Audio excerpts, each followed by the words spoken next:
I've barely slept for 2 days. I'm running on like 5 hours sleep since Thursday night, and it's now Sunday. I've just moved to Thailand on a digital nomad visa so I can work remotely. First stop was in Bangkok, just to change to a flight to Chiang Mai. So I had like an 11-hour flight and then a 1-hour flight. As I was coming in, I was thinking, this is looking a bit hazy. I knew about the burn-in season in North Thailand, but from what I'd read, it was going to be absolutely fine. I didn't think it was going to be a problem. So went outside and I was like, this isn't looking that good.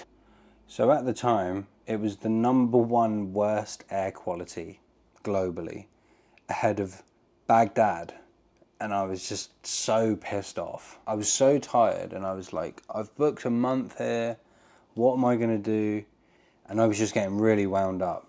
And I want to talk about what happened next, because I think that it's one of the most useful things I've learned from traveling before and about decision making in general.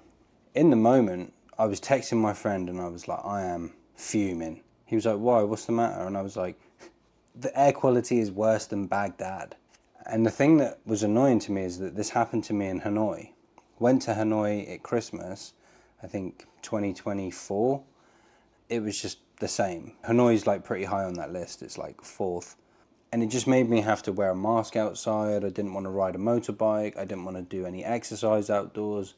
I had to get taxis everywhere. Everything had to be around being indoors. So I was like instantly like, for fuck's sake.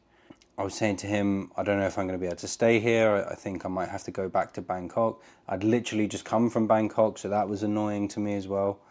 And he just said, well, it's lucky you're not broke and you can do whatever the fuck you like. I went and got changed and I was like, yeah, I am just tired. And he said, when you're making money, you don't stress about things like this. He said, you just sound like you need some sleep.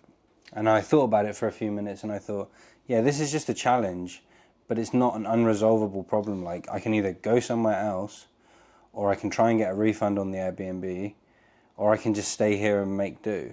And he said, this is just what traveling is. It's not this amazing, easy thing. Luckily, you're not broke. He said, you've worked hard for this. These struggles are still just part of the process. Just have fun. Just get some rest. So I knew that my brain was fried and I was like, I'm not gonna try and resolve this right now. I was messaging Claude because I got it connected to my journal and it's on Telegram, and I was like, how the fuck did you miss this?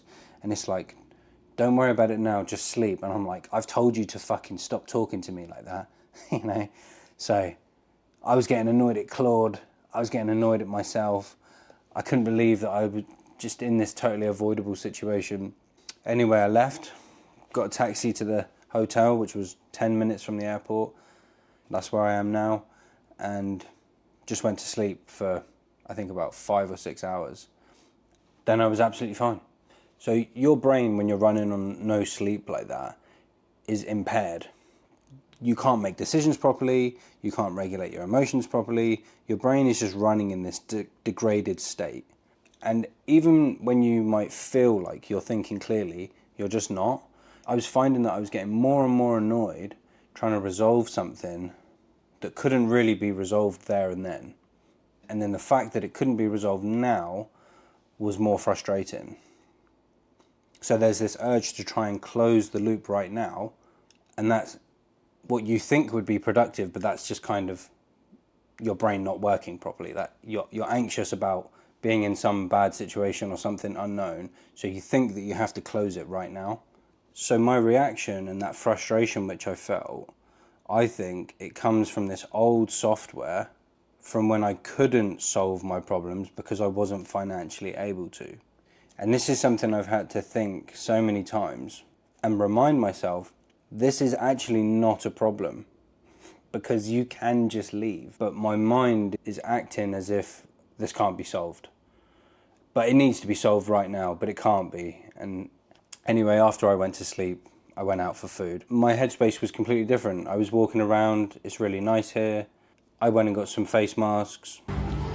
I am fucking pissed that I'm wearing a mask right now. I went in the mall, and then I got a message from the Airbnb, which I'm going to in 2 or 3 days. And the guy said, hey, I'm sure you're aware, but there's bad air quality at the moment in Chiang Mai. Just to let you know, we've got air purifiers in all of the rooms of the house, so you're good. I was pleased as well. I got an air purifier there, which is going.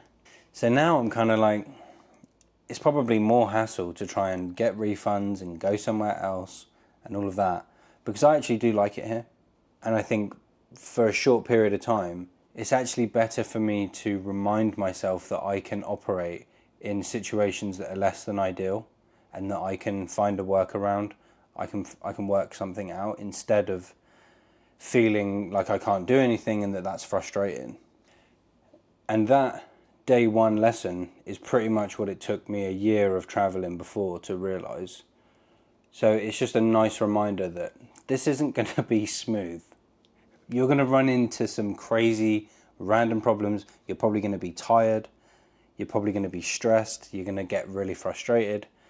And it just tells me that how important my sleep is. I just didn't have very much sleep. I couldn't sleep on the plane, and it just went like that. That's how things go. So trying to make decisions in those imperfect conditions and getting frustrated at yourself that you can't, it's just not helpful. You can only do so much with what you have at the time. And all I could really do that made sense was go to sleep, have some food, and then revisit this later. And now that I have, I'm actually not worried about it at all. I think the lesson there is about noticing when you're reacting emotionally and trying to solve something in a state where you just can't because you're tired or because you can't do anything about it right now, and then panicking and getting frustrated.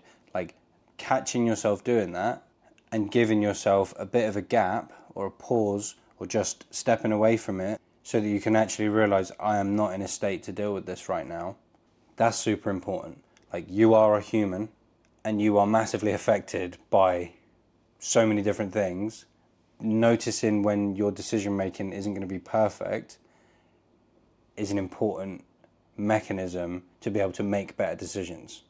And the other lesson is more just like a reminder that a lot of times travel is really romanticized, but the reality is that you're navigating new places, dealing with different people, other people who are tired, different systems, different languages, all whilst you're tired and you're not in your routine. So your baseline level of stress is already high before anything's gone wrong. And then you're not responding from this calm and collected place. So I think the air quality wasn't the real issue here. It was just that I was exhausted and running on fumes. Whenever you're stressed or tired and something bad happens, your brain will act like it's really urgent. It has to be solved right now. And it's almost never as urgent as it feels. And that's where you're reacting emotionally. You're not being logical, and you need a break, you need some sleep, you need something to eat. And once you get that, most of your problems look completely different. And you're much more able to deal with them in a good way.